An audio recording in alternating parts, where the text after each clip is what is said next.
It's you liberals who have lifted them up, Howard. Paul, you conservatives make a mistake. You can't afford to strangle hope in people. Without hope, people become dangerous. No, Howard. You liberals have let them invade our society. You give them jobs, political jobs. Paul, you missed the point. It's only the smart ones we move up. That makes it even worse. No, we have to move them up. If we leave a smart one in the ghetto, he might develop into a leader against us.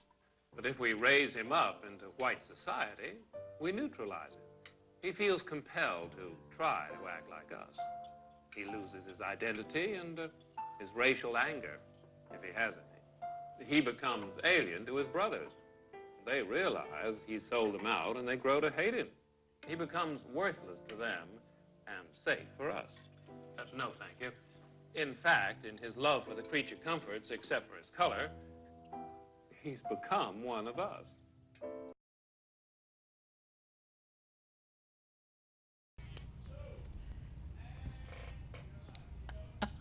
Oh, I thank you. And happy Monday to all of you who are tuned in today to Feedback, a positive image production by Hood Research. My name is Theo Broughton, co-founder of Hood Research, and my co-host. Thabiti, and we welcome you to the program. This is a wonderful day. It's great outside. A wonderful time to be here with you. I want to talk about so many things today, and we have a beautiful guest with us. But first, I want to say good morning. Good morning to Errol.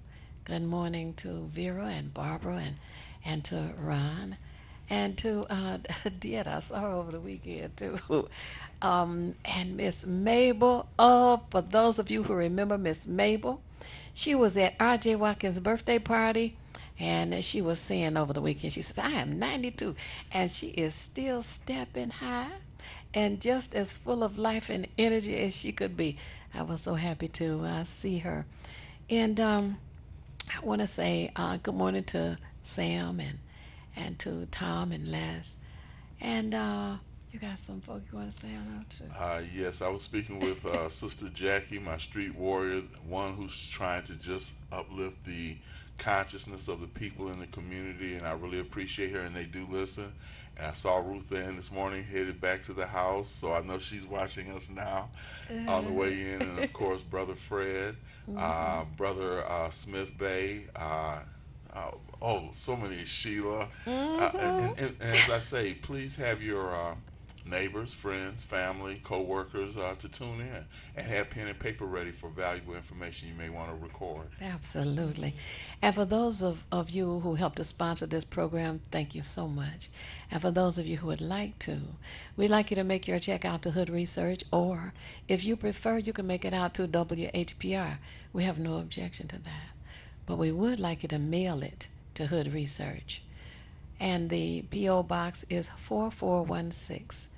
That's P.O. Box 4416, Detroit, Michigan 48204. Detroit, Michigan 48204. We want to make sure that it gets credited for this program in particular.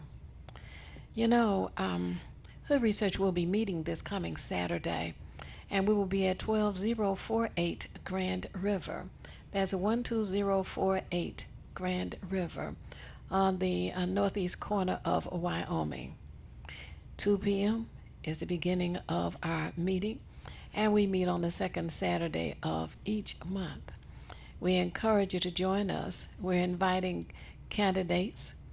We will have a candidates forum as well, but we want the candidates to come to the meeting this coming Saturday, and we want you to know that we're there from 2 until 6. And every hour there's generally something different that is taking place at our meetings.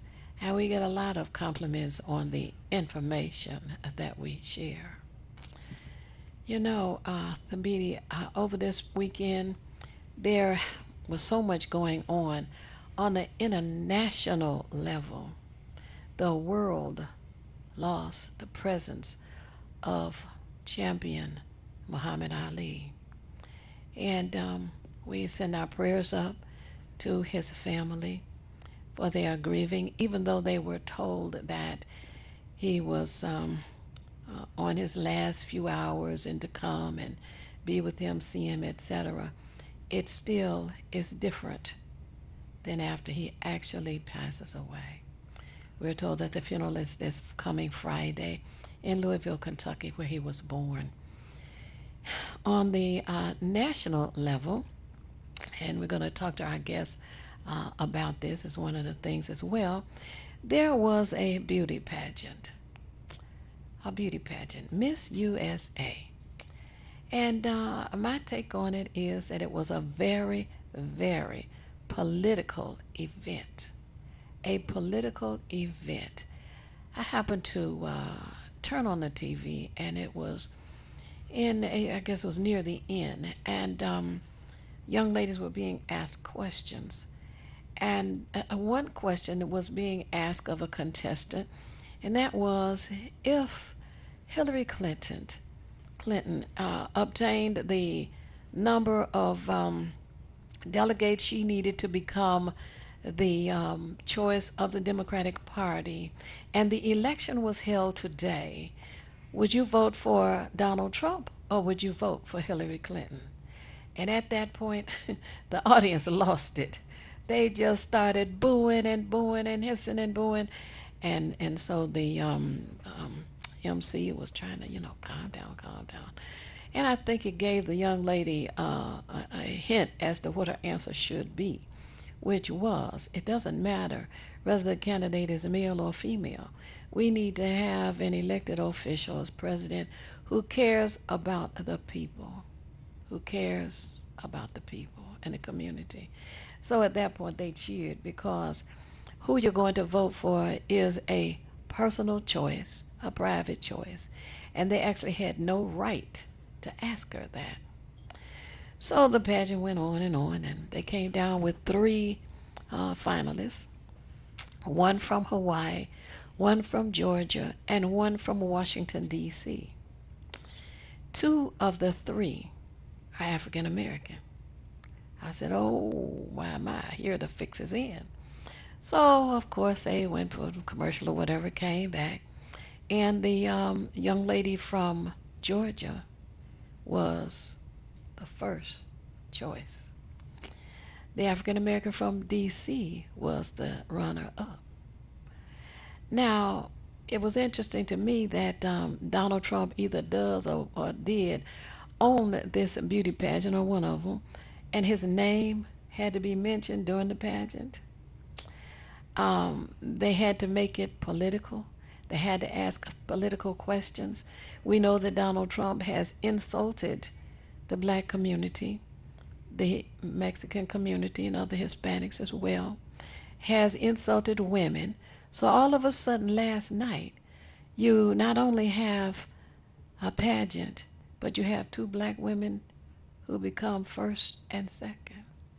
I thought that was fixed. But anyway, on the state level, we hear that the House has sent a bill to the Senate, and they didn't include the DEC, the Educational Committee. However, they will have an overseer, of course. Someone has to look out for the money that the Republicans have been stealing since John Engler was governor. And on the county level, there's an offer of $50 million for the jail. Far more millions have been lost on that jail. It appears that it's an insult for $50 million to be offered to purchase the jail. Well, certainly, when you speak politics, whether it's beauty pageants, and then as we get down, as you say, to the local level, and all things are political, even churches are political. So it's a very interesting dynamic. And of course, they're trying to buy for pennies on the dollars because rich people think they can do that kind of thing. But I think that it's more in the hands of the citizens to put together an outcry over certain things. That's where we've been negligent. We've let Yeah. other people in political positions do these things, but we haven't acted as a community and voiced our opinion or even called. And that's something that Hill Research emphasizes all the time.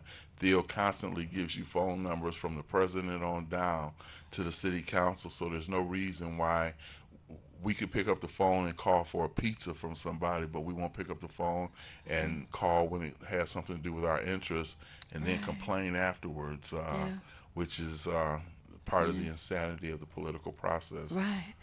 Well, now we want to introduce you to our beautiful guest this morning in the name of Miss Micah Griggs, right? We want to welcome you for joining us, and we want you to tell our viewing audience who is Micah Griggs. Well, thank you for having me, Theo. Again, my name is Micah Griggs, and I'm a fourth-year student at the University of Michigan. And I currently just was elected vice president of our student body. And so I have a plethora of ideas and initiatives and ways to advance Well, diversity. stop.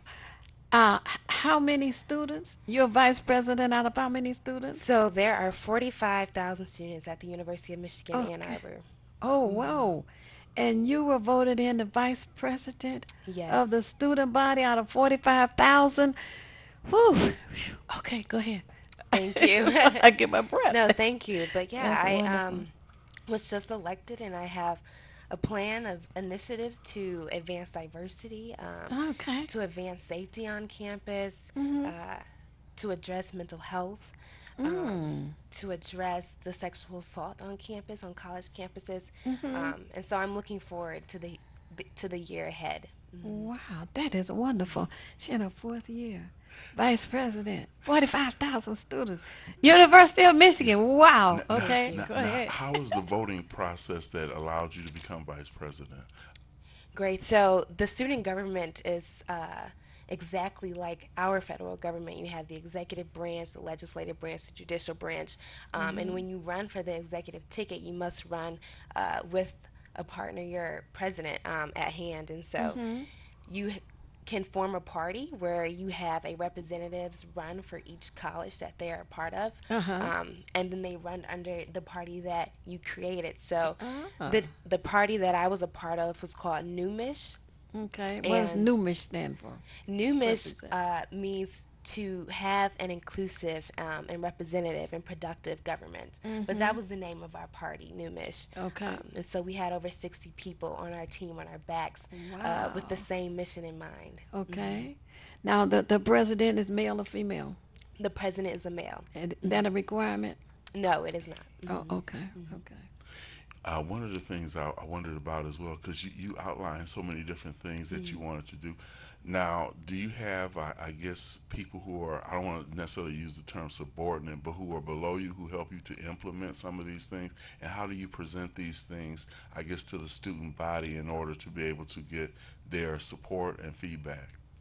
Definitely. So our student government has over 60 people involved, and within that student government, we have a representative, a student representative from each college on campus. So whether it's the engineering college or the business school or even med school, we have a representative, and they help us with the planning and the logistics of certain initiatives.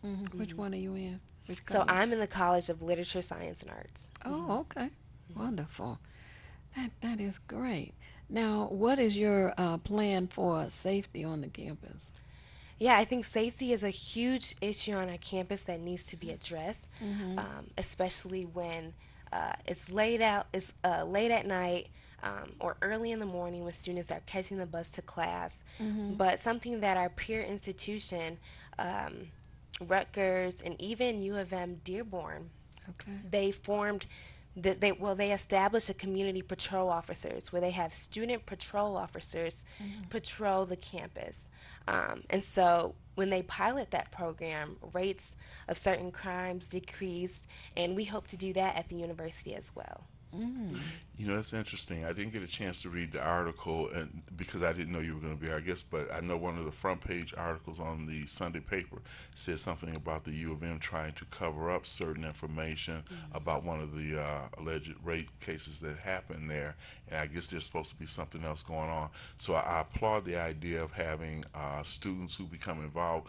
We say the same thing when we talk about community people being involved in their neighborhoods to help make them better, and to have students to be interactive in that same way, and it's for the benefit of all students too, because women, you know, may have to deal with the idea of being attacked, but people are being robbed and those other things. And I know it's a very homogenous community. You know, U of M owns Ann Arbor basically. You know, so I think that's a great idea. Now you were speaking about some other things that you want to try to bring about or implement. Could you kind of give a little detail on any of those? Definitely. So, when it comes to diversity at the University of Michigan, it can definitely uh, be advanced. And right now at the university, black enrollment is under 4%. And so, that's one thing that we want to address. How do we form a community when the community is not representative, when the community doesn't look like you? And so right now we're trying to find a way to have on-site admissions at Detroit Public Schools. So other college institutions have those. Michigan State has it, Eastern has it, Wayne State has it, where you come and you apply to the college the same day and you find out that you get accepted, but the University of Michigan does not. And when we used to have that, black enrollment was at an all-time high.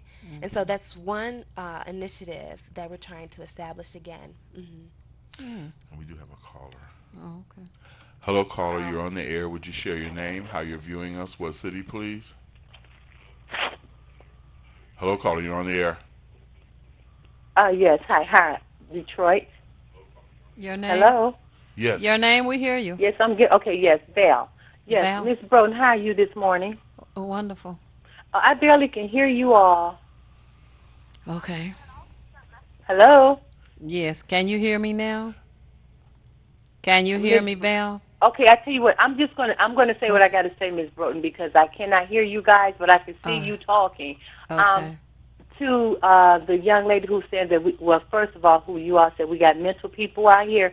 We really do have a lot of mental people, and the reason why I wanted to say this, Miss Broden, because do you know the Candleman, Miss Broden? He calls into this station, but I don't know him. Okay, his daughter got killed right over there on Joy Road and Appleline last week Tuesday. I see. Wow. And mentalness, and she was trying to avoid having a confrontation. They put 30 riddles of bullets in that car and killed her, and they took her off the life support Saturday. So I just wanted to just let you know that that's a part of our little organization over there. So I'm pretty sure that he's probably going to want to do a visual over there. So I guess I talked to Mr. Sanders about it, so I guess he'll be calling you. I just want to let you know that his daughter got killed over there. I see. And that's all about mentalness with these people shooting and killing people just for no reason. It's a lot of mentalness out there. And I thank you, young lady, for coming in from U of M, sharing this information with us about up there and the rape and all that. Thank you, because we definitely need this. We need to hear that. And I'm going to sign off. And Ms. Broden, I'll be talking with you later, okay? All right. Thank you for calling in. Now I've got a question about when I was at U of D. I was part of like the Black Student Association, so I'm wondering, is there a Black Student Association at U of M, and how active are they in the politics of university life?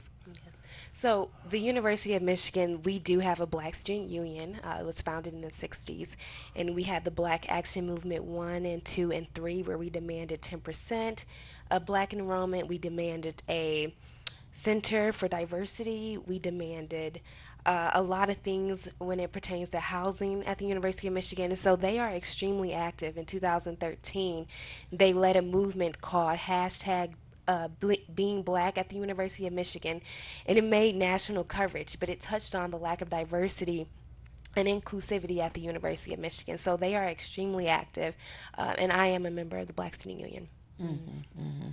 That's good. Now, tell me your opinion of the USA contest, Miss USA. It was on last night.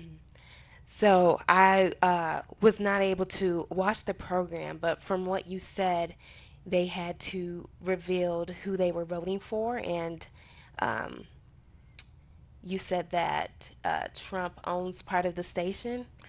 The USA pageant, he either still does or did. One time I heard he sold it. I don't know whether he did or didn't, but I know he has been involved in the beauty pageants for a long time. And it was also on Fox 2, which is showing itself to be strongly leaning to the Republican philosophy. So it just seemed, Now, go ahead. Oh, you No, gonna say something? no, I thought she was going to respond, but go I was ahead. go ahead if you like, because I do have another question. Okay. Okay, Go yes. ahead. Well, I'm not sure if the results were fixed, but I do know that Donald Trump has a lot of rhetoric, and it's a lot of racist rhetoric, and he does whatever he can to prove that he is not racist when indeed he is. So at his other event, he said, "Hey, look at that African American over there," and he does whatever he can to prove that he isn't racist when indeed he is. Yes, my it's- African yeah. American, he said. It come right off his mouth. Exactly. So, I mean, Donald Trump and his campaign is a bunch of rhetoric. It's white supremacist. It's not inclusive to any people of color. Right. And so that's what. Yeah. And if the contest was fixed, then it was to encourage women to vote for him, to encourage African Americans to vote for him as well. So that's where he is lacking, because he has spent so much of his time bashing the people in the community. And then when he came out and said, "My African American," I'm like, what? Possession? Human being? Reminiscent of, Front man. yes. Now, I wanted to ask you, how long is the tenure like for the student body or student government? Like, do they do that every year? So you'll have to like go again for that in another year. Right. So the tenure is 1 year. Okay. Right. So you can run again for the seat, the candidacy.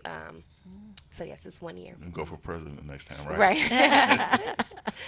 Now, also, I was wondering, because of like diversity and other things you want to bring about, do you guys get together, like you say, you have someone from each one of the different colleges? So do you present these positions to like the administration of the University of Michigan, and then they give you feedback on whether they want to respond to any of the actions that you guys suggest?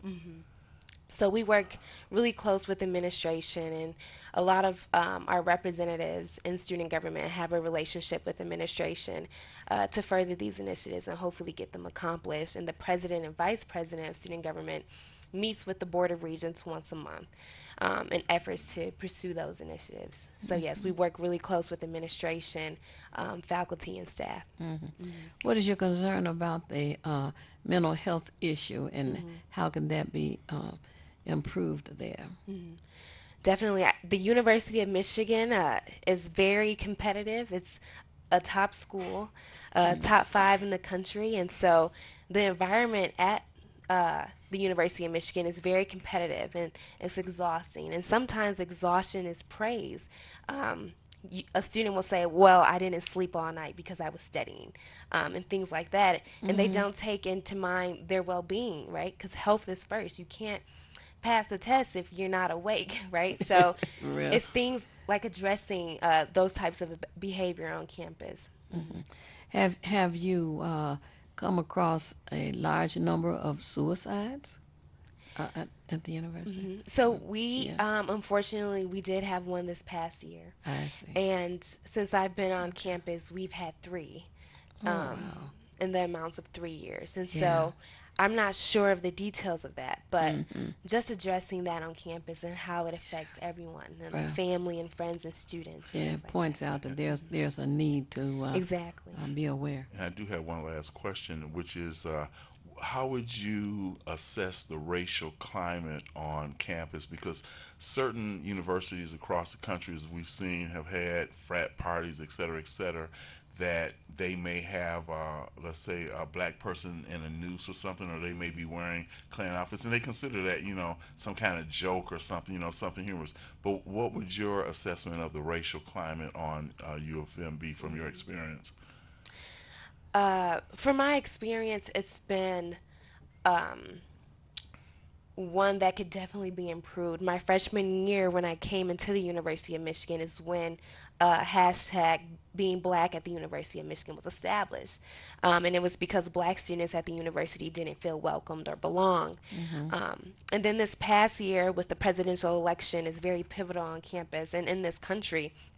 We had chalkings on our diag, which is a common place where people gather outside, that says "Stop Islam, Trump 2016."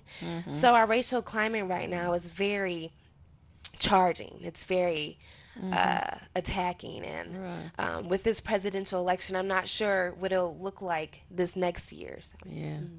Well, I want to thank you so much for being here with us this morning.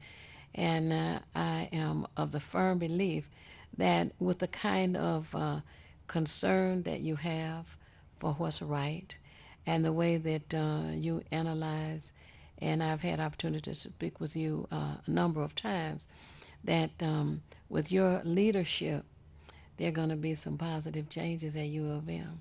Thank you. And Ms. Micah Griggs. And I just want to say her Thank father you. did an excellent job raising her. That's just my 2 cents. Yes, yes, yes. Okay. Thank you.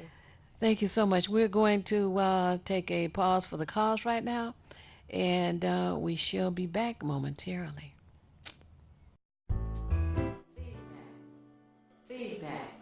Feedback. Hi, this is Theo Broughton, And I am Thabiti Mpinda, inviting you to join us each Monday at 9 a.m. for feedback. a positive image production by Hood Research. Encourage others to tune in each Monday on Comcast Detroit, Roku, Amazon Fire TV, watch WHPR TV Network anywhere. and take us along with you. Feedback. You're watching W33BY, Detroit, Highland Park, Michigan. The views and opinions expressed on the following show are not necessarily the views and opinions of W33BY, its affiliates, management, or sponsors.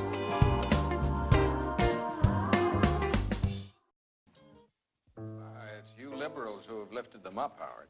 Paul, you conservatives make a mistake. You can't afford to strangle hope in people. Without hope, people become dangerous. No, Howard, you liberals have let them invade our society. You give them jobs, political jobs. Paul, you missed the point. It's only the smart ones we move up. That makes it even worse. No, we have to move them up. If we leave a smart one in the ghetto, he might develop into a leader against us. But if we raise him up into white society, we neutralize him. He feels compelled to try to act like us. He loses his identity and his racial anger, if he has any. He becomes alien to his brothers. They realize he sold them out, and they grow to hate him. He becomes worthless to them and safe for us. No, thank you. In fact, in his love for the creature comforts, except for his color, he's become one of us. And we certainly are all the way live right here at WHBR. And you can tune in at your leisure. What do you call it? Is that on demand? Yes, that's it. On demand. Last Monday we had Douglas Marble on with us, a Marine, and he shared a lot of information for our veterans, little known information, and we really appreciate him for that. And he, as well as our next guest, Dr. Terrence Dillard, attend the Hood Research meetings and share information that we need to have. And we encourage you, as the BD already said, have pen and paper ready, because it may be something you want to jot down. So, I want to thank you so much, Dr. Terrence Dillon, for joining us this morning. It's a pleasure to be here. Yes.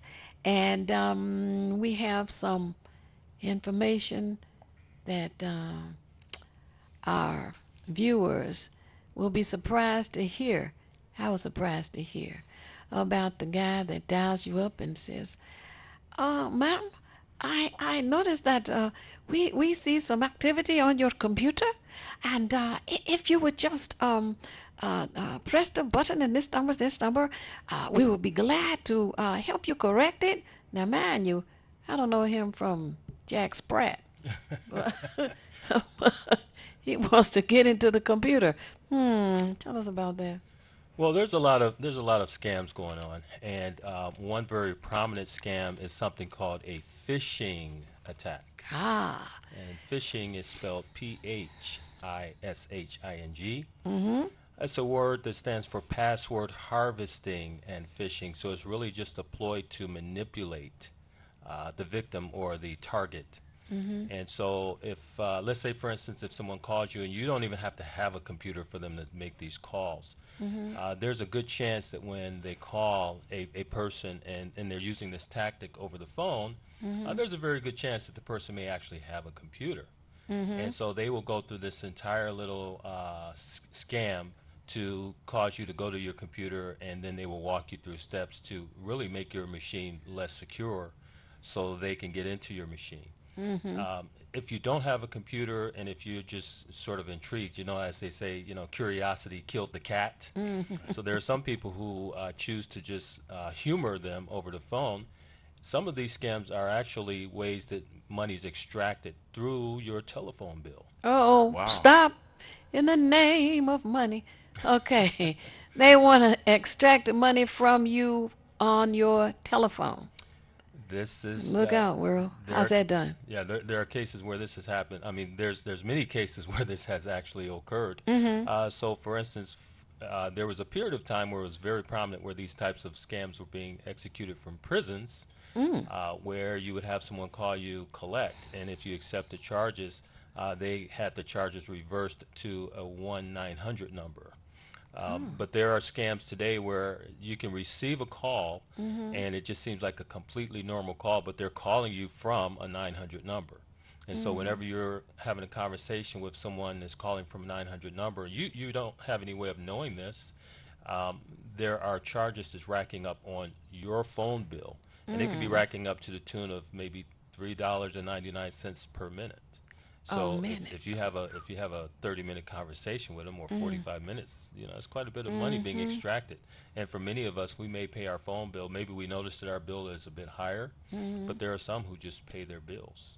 Does that go directly into an account the way it's set up, like you say, per minute charge, so the person's not realizing it? But is that, in your opinion, going to a bank account or a credit union account or anything like that? It basically, it's almost like a business, like a PayPal account. Okay. So, there are different ways that one could collect that money. It could go into a PayPal account, which is literally a bank account within PayPal. It could also go to a local bank. So the ways by which they extract that money can be varied. Yes. Wow. We have a caller. Yes. Oh, okay. Hello, caller. You're on the air. Would you share your name? How are you viewing us? What city, please? Good morning. It's the Sly Soul calling from Detroit, watching you on Comcast 91. All right. Thanks for calling. I had an incident when I was on Facebook one day, and like you said, curiosity kills the cat. So I was on Facebook, and I happened to punch something that I wanted to hear more about. And when I punched it, it immediately started this loud alarm alarming me to call this phone number because my computer had caught a virus or something. So when I called the number, they immediately wanted about $200 or a little more than $200. And I said, you guys are scams. So I hung up and I just took my laptop to the place that I bought it from, and they showed me what to do, and they assured me and they confirmed with me that it was a scam and that they did it all the time. So, yeah, be careful. After that, I don't be that curious about pushing buttons to find out information. Oh, wow. I took very lightly. Thank you for taking my call. Oh, Thanks. thanks for that information. Yeah. And Testimony. in reality, these types of scams they have many appearances. For instance, there's something in the news right now. The FBI alerts to rise in extortion email schemes. So not only is this happening, over the telephone. I mean, most of us can testify to the fact that with an email, you will get these, innocuous attachments, or you get attachments from places that you don't even know who these people are. And for some people, literally, their curiosity can be the undoing of their identity or their computer. And their bank account. Yes. Now I've heard that if you get an email, which I don't do this myself anyway, but if you get an email from an unfamiliar source, just don't open it. So is there any risk, even though it's part of, like say I'm on Yahoo, is there any risk even though you haven't opened it just because it is there? Absolutely, there's a risk. So there are types of files that we call them applications, but another name for it is executables. Okay. Okay. And so, for instance, when you go out to a website, you're using Firefox browser, maybe you're using Google Chrome, and it executes some code within the browser called Java, or it operates something called Flash. Now, Flash isn't as prominent today as it used to be, but Java is still very, very prevalent. And so what Java is active code that operates within your browser. Well, some of our emails today actually have the representation of a web browser within email. So you have email messages that look just like a website, and they have Java running right within them. So now, when someone tells you that if you receive an email from someone unfamiliar to you, you should just simply delete it, that is absolutely true. But for many of our emails today, we actually have the preview pane showing. I'm going to try to explain this. Some of your listeners might know what I'm talking about, but for others, they're not so clear. So if you have your email set up where you could just see each line item, that's a good thing. But if you have your email set up in such a way where you touch the line item, you just highlight it, and then on another side, there's the actual place where you're seeing the email, it's possible for active code to execute right within your email, and it's already running on your computer. So what you want to do is you want to turn the preview pane off. There's a way to do that. We can't explain that over the program today, but you want to turn the preview pane off in your email client. And whenever you get unfamiliar email, you should simply highlight it and just delete it. And then after you delete it, empty your recycle bin. Okay. Yes. Highlight it, delete it, and empty your recycle bin. For those of you who don't know, Dr. Terrence Dillard, our guest this morning, is a genius, in my opinion. Very accomplished in IT. And he is an instructor at Lawrence Tech, Correct. also at Wayne County Community College. And he also has a class for teenagers. We're in the age of high tech, and we need for our young teenagers to understand the benefit of learning how to program computers, build computers, and not just download that hip hop, Would you give us some information on that, please? Absolutely. So one of our focuses, my company, is Digital Countermeasures, and you can find my company at www.dcmeasures, which is MEASURES.com. And the focus of Digital Countermeasures, over the past roughly year, we have been really focused on drawing more African Americans into computer science or information technology. We've run a number of courses right here in the city. We are literally completing out a term at this point, and we have some additional courses that we will be advertising here in the not too distant future.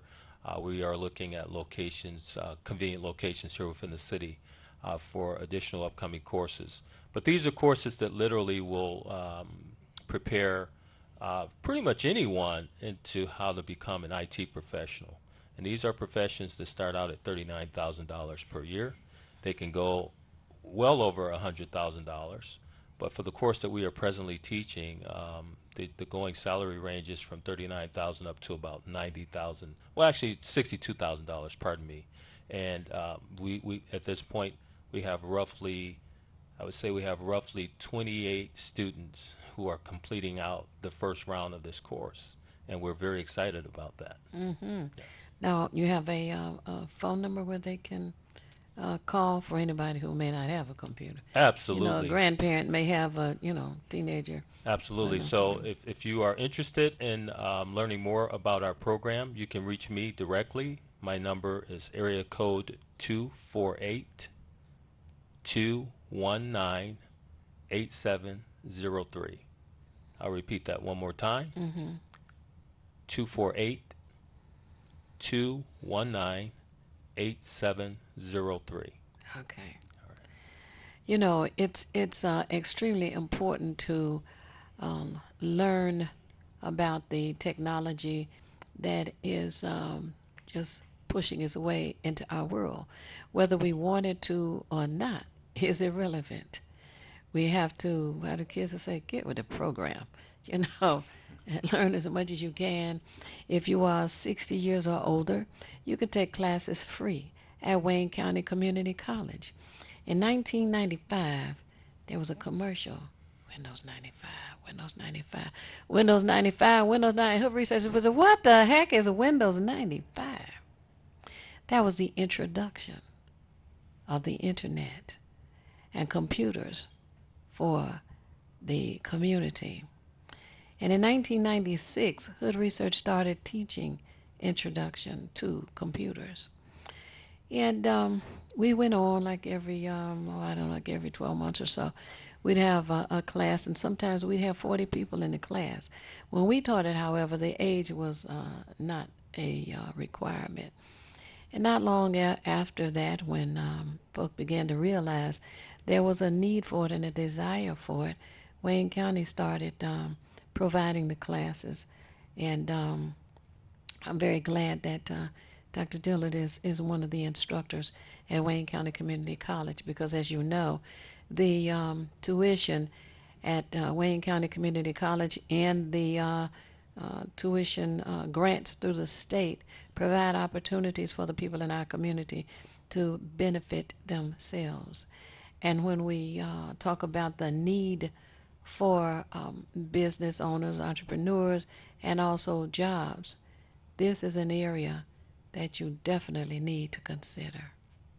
I've got a question going back to scams because recently, well, as you know yourself, I guess years ago, the Nigerian hoax and I almost got caught up in that, but thank God my ignorance didn't allow me to be a victim because I didn't give them a routing number to my account. But of course, they approached me and said, yeah, well, your name and so was an oil magnate here in Nigeria, and we got to get this money out of the country, so if we can put it in your account, blah, blah.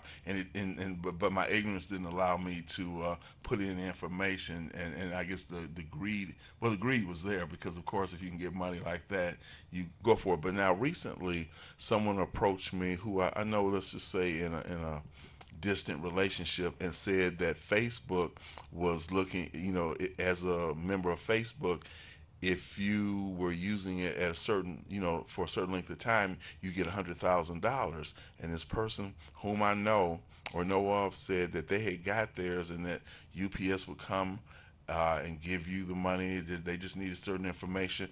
So having had that experience with the Nigerian hoax thing, I became, in the beginning it was interesting because, again, I knew this person, Sure. So I felt like, there was a reason to be confident and say, well, I got my $100,000, you need to do this, but you got to do it immediately. So there was that pressure aspect to it. Right. But then when they were sending me back things, because we were communicating, I think either on my tablet or on my phone, Right. I started, when they started asking questions, I started feeling uncomfortable. They wanted to know things about my dad and this and that.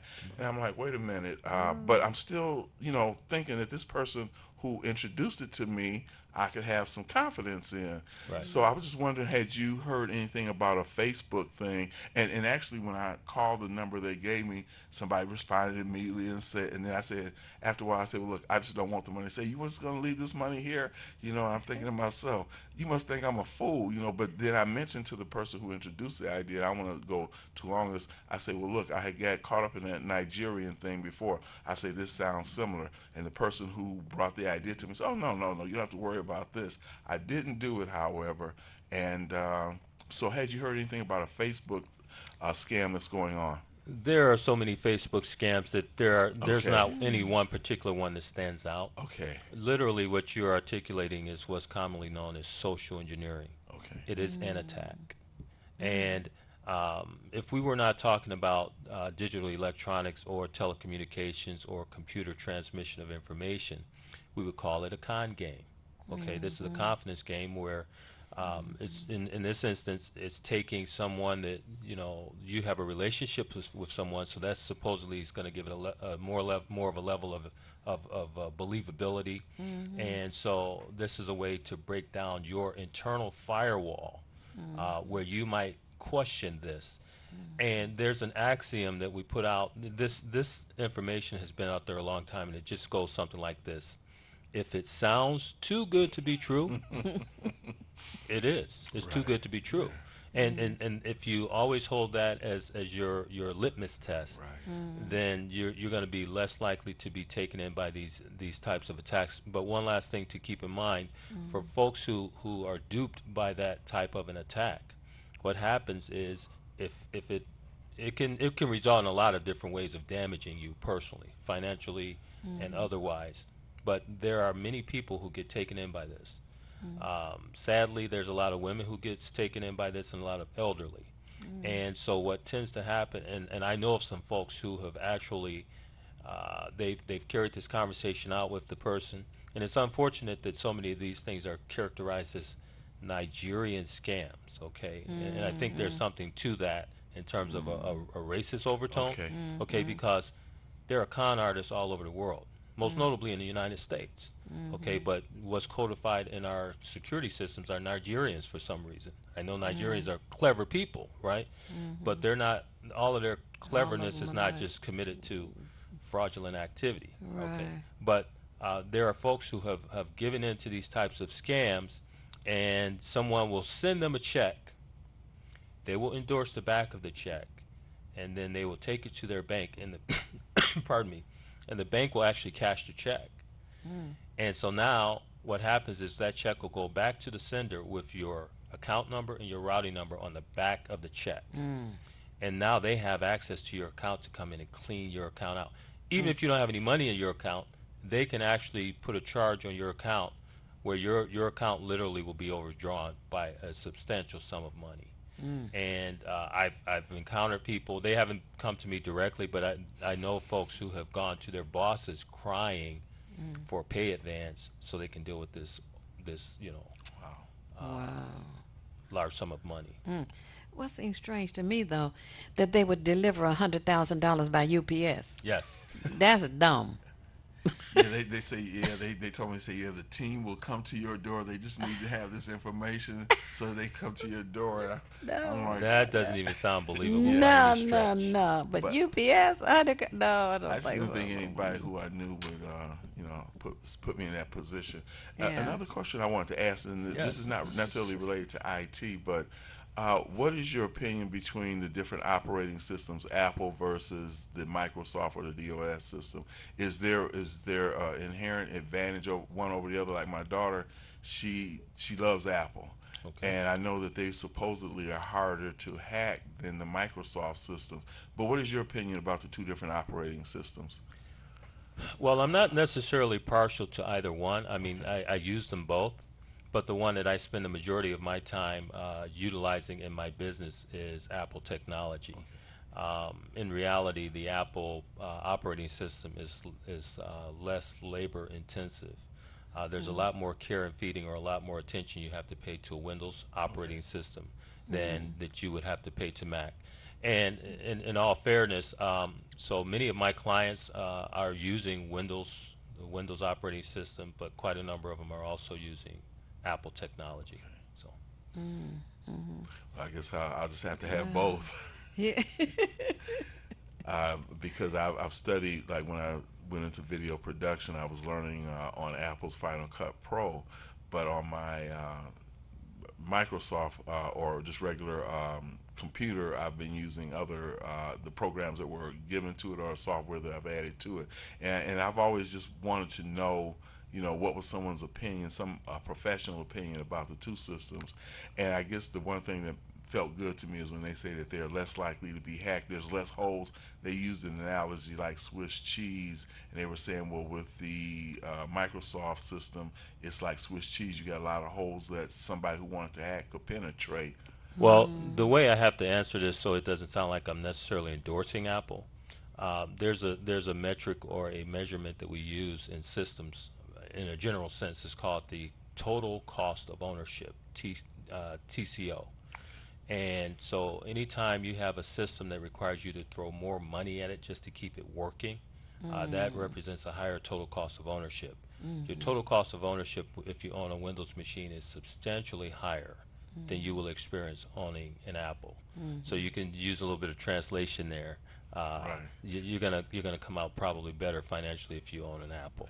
And I heard someone say, you know, rumor is rampant no matter what the subject or topic is, that maybe even Microsoft created some of those things in order to be able to sell you something to protect yourself against these viruses, malware, worms, you know, Trojan horses, you know, that whole thing. Well, that's an interesting analogy. The way I've heard it put is that people accuse Apple of creating viruses for Microsoft.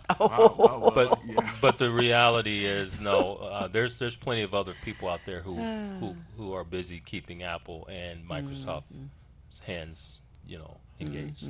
Now concerning the classes you have, and as you say, once you complete the course, and how long is that course? Maybe give a few details about that. So the course is it's two courses. It's one combined course. However, we've, in the interest of our community and making it more easily digestible, because there's quite a bit of information that we cover, and I don't say that to scare anyone, but you are thinking about some fundamentals that if you think about the world we live in today, we live in the information age, and the systems that manage that information age are the systems that you will be working on, which means that there are some things you need to know.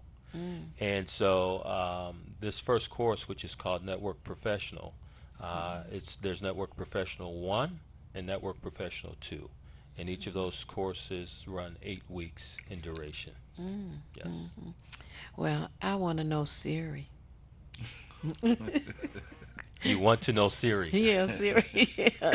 You know. What would you like to know about Siri? Well, actually, what made me think about her is on Oprah Winfrey's network. She has a program called Where Is, and then fill in a blank, I guess. Yes. And someone or some number of people kept asking her about Siri. Yes. Siri is actually a live human being. And did you know that? Did you? Oh, really? I'm not, no, it's true. Okay. Her name is, I forget her last, Susan something or other. And Oprah had her on the show. And what the text did was had her to say 1,000 different words, Sure. the whole alphabet, vowels, consonants, etc. And they input all of her sounds into the computer. Okay, that makes they sense make to her me. talk. So basically what they did is they took a person's voice and they synthesized it. Okay, so they captured samples of her voice. Yes. And they asked a lot of different questions. Yes. There's actually some software out there, and I'm trying to think of the name of this one. I actually have several of these on my laptop. Dragon 9. It's not Dragoon's, naturally speaking. Okay. But it's a product that's similar to that, and you could actually download samples of President Barack Obama's voice, and there are other notable folks. I think is it James Earl Jones and Freeman? What's the actor's name? Freeman. Morgan. Morgan Freeman. Freeman. Thank you. Oh, okay. Thank you, Morgan Freeman. Thank you. Uh-huh. So you can download these voices into your computer, and then you can have these voices read to you in their own voice. Ah. So you could take text. Okay. It's called text to speech. So you could take text to speech products and use one of these voices to create audio books right from your printed text. But now Siri is actually it's an artificial intelligence. That's why I kind of chuckled a little bit when you said that Siri was a real person. Yes, Siri is a real person. It's a combination of this person's voice Yep. and this information technology that's going into a data repository to answer all those questions. Right. But the one thing I will say about Siri, and this is not picking on Apple per se, because this holds true for any of these, whether it's an Android device or an Apple device, Okay. it is a listening technology. Don't think that it just starts listening when you say, Siri, where is such and such? Or Siri, what is this? It has to hear you say Siri. So the microphone doesn't turn on at the moment you say the word Siri. It's always listening to everything that's happening around you. Okay. Yeah, so that's something that folks need to be aware of. And it's sort of in my DNA to bring that up because I am a security professional and I focus on privacy as well. Yes. And that's something that they would have an opportunity to learn about in your class, correct? Without a doubt. All right. Yes. And that's definitely in 2016 and beyond, something that we need to learn about and put to use, because you never know, and Big Brother is watching. And I'd just like to quickly say that to contact Dr. Dillard, his phone number is 248-219-8703. Again, that's 248-219-8703, or you can go to his website, which is dcmeasures.com.